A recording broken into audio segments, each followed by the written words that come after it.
ಎಲ್ಲರಿಗೂ ನಮಸ್ಕಾರ. ನನ್ನ ಹೆಸರು ಕಿಶನ್ ಮಂಜುನಾಥ್ ಸಿರಟ್ಟಿ. ನನ್ನ ಸಹಪಾಠಿಯಾದ ಮಣಿಕಂಠ ಜೋಳ. ನಾವು ಆಯ್ದುಕೊಂಡಿರುವ ವಿಷಯ PVC ಪೈಪ್ ಕಾಂಪೋಸ್ಟೀಕರಣ.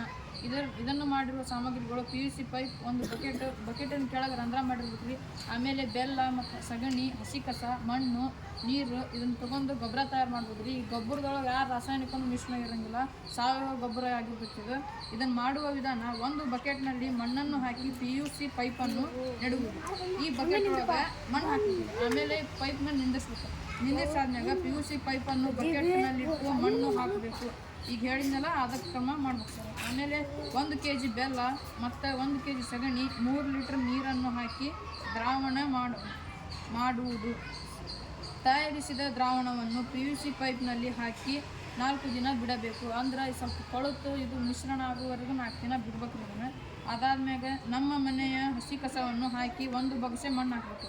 ಈಗ ನಮ್ಮ ಮನೆಯೊಳಗೆ ಉಳ್ಳಾಗಡ್ಡಿ ಸಿಪ್ಪೆ ಆಗಿರ್ಬೋದು, ಬನ್ ಆಗಿರ್ಬೋದು, ಆಮೇಲೆ ಮೆಣಸಿನ್ಕಾಯಿ ಆಗಿರ್ಬೋದು, ಅದನ್ನು ಈ ಪೈಪ್ ಒಳಗೆ ಹಾಕಿ 1 ಬಗಸೆ ಮಣ್ಣು ಹಾಕಬೇಕು. ಅದಾದ್ಮೇಲೆ ನಂತರ 60 ದಿನಗಳಲ್ಲಿ ಕಾಂಪೋಸ್ಟ್ ಗೊಬ್ಬರ ತಯಾರಾಗುತ್ತದೆ. ಇದು ವಾಸನೆ ರಹಿತ ಮತ್ತು ಫಲವತ್ತಾದ ಗೊಬ್ಬರವಾಗಿರ್ತದೆ. ಇದು 60 ದಿನ ಆದಮೇಲೆ ಗೊಬ್ಬರ ತಯಾರಾಗ್ತದೆ. ಇದೇನು ವಾಸನೆ ಬರೋಂಗಿಲ್ಲ, ಏನಿಲ್ಲ, ಅಲ್ಲೇ ಸುಮ್ಮನೆ ಅದು ಪಾಡಿಗೆ ಅದು ಬಿಟ್ಟರೆ ತಾನೇ ಗೊಬ್ಬರ ತಯಾರಾಗ್ತದೆ. ಇದಾದ್ಮೇಲೆ ಇದನ್ನು ಬಕೆಟ್ನ ಕೆಳಭಾಗದಲ್ಲಿರುವ ರಂಧ್ರದ ಮೂಲಕ ಬಾಗಿಲು ಹೊರತೆಗೆಯಬೇಕು.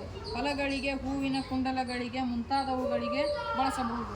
ಇದನ್ನ ಇಲ್ಲಿ ಕೆಳಗೆ ರಂಧ್ರ ಮಾಡಿವ್ರಿ, ಇದ್ರ ಕೆಳಗಿಂದ ಹೊರ ತಕೊಂಡ್ರಿ ಹೊಲಕ್ಕೆ ಹಾಕ್ಬೋದ್ರಿ, ಹೂವಿನ ಕುಂಡ್ಲಕ್ಕೆ ಹಾಕ್ಬೋದ್ರಿ, ಎಲ್ಲಿ ಬೇಕಾದಲ್ಲಿ ನಮ್ಗೆ ಯಾವ ಸಸ್ಯಕ್ಕೆ ಹಾಕ್ಬೇಕು ಅನಿಸುತ್ತೆ ಅದಕ್ಕೆ ಹಾಕ್ಬೋದು.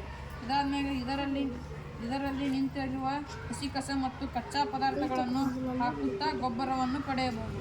ಧನ್ಯವಾದಗಳು.